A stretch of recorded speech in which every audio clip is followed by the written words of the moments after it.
بسم الله الرحمن الرحيم. لا أقسم بيوم القيامة ولا أقسم بالنفس اللوامة. أيحسب الإنسان أن لن نجمع عظامه بلى قادرين على أن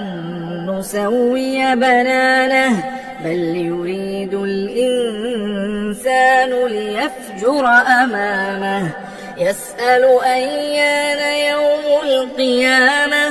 فإذا برق البصر وخسف القمر وجمع الشمس والقمر يقول الإنسان يومئذ أين المفر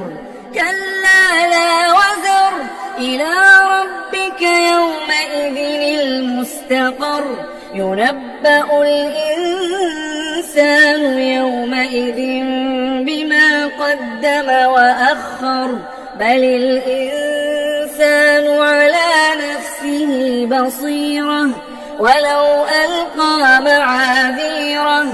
لا تحرك به لسانك لتعجل به إن علينا جمعه وقرآنه فإذا قرأناه فاتبع قرآنه ثم إن علينا بيانه كلا بل تحبون العاجلة وتذرون الآخرة وجوه يومئذ ناظرة إلى ربها ناظرة ووجوه يومئذ باسرة تظن أن يفعل بها فاقرة كلا إذا بلغت التراقي وقيل من راق وظن أنه الفراق والتفت الساق بالساق إلى ربك يومئذ المساق فلا صدق ولا صلى ولكن كذب وتولى ثم ذهب إلى أهله يتمطى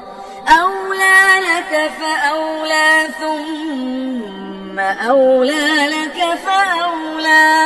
أيحسب الإنسان أن يترك سدى ألم يك نطفة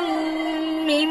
مني يمنى ثم كان علقة فخلق فسوى فجعل منه الزوجين الذكر والأنثى أليس ذلك